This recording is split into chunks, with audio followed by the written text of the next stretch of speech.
Hello, this is Brick Black, and I want to take just a minute and talk about knife design, specifically playing to the strengths of the weapon. This is just something that occurred to me today while I was cleaning some of my toys. So these are all cold steel implements.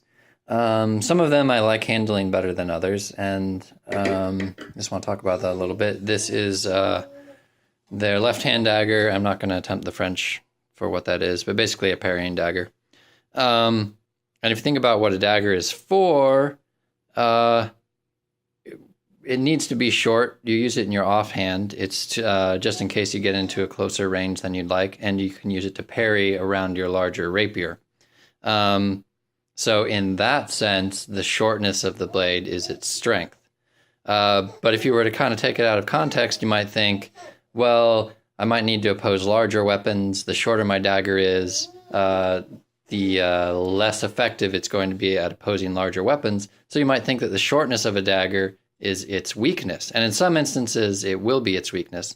But for this particular one, the offhand dagger, because you're usually pairing it with a large sword, the shortness is its strength. So you wouldn't want to take that out of context and then try and develop a longer dagger for yourself. Because it's not going to work as well. It's not going to be everything that you need. So that brings me to this one. This is the Cold Steel Chaos, model after trench knives, which trench knives kind of have an interesting history. A lot of the ones that soldiers liked weren't actually designed by knife makers, but kind of improvised by the soldiers themselves or their whoever the carpenter in the unit was. They actually liked improvised maces too. But anyway, this is Cold Steel's take on a trench dagger, which is designed for close-in fighting. Probably your primary weapon. There may be firearms present. So you may want to do some grappling. Obviously, that's what the knuckle bow is for, because you're going to be in punching range. So you can deliver a pretty solid hit with a knuckle bow. Obviously, butt spike. And then a nice double-edged blade, which is a bit thicker than our parrying dagger, because this is used close in grappling. Maybe you might want to do some slashes, some cutting with it rather than merely stabbing. But what I really want to talk about is the handle. So if you see, it's not just a straight handle. It bevels down a little bit, and it's fairly large. So a lot of trench knives, you would kind of grip in a fist, so you have this kind of punching action. This one, really, that's very uncomfortable. It's much, much more designed for a kind of handshake grip, where it's more pointed forward, which is the kind of grip that you'd want to use on a parrying dagger, because you're fighting at range, so you want to point it towards your enemy, and you want that extra reach. It's kind of weird on a trench knife, though. Because in a trench knife, you're assuming that you're going to be in really close quarters. So that's maybe not the most effective way to hold it. And if you do that, your knuckle bow is basically dead weight now. Can't really punch with that. Sure, it's going to protect my fingers, but I'm not necessarily opposing other melee weapons. I'm probably attacking people that aren't expecting it, or people armed with firearms. So in that case, something a lot lighter, even if I want to protect my knuckles from injury on sharp objects, something like this is a lot lighter. Just a bow, just a bar across my knuckles would do a lot better than this hefty thing, which is obviously made for punching.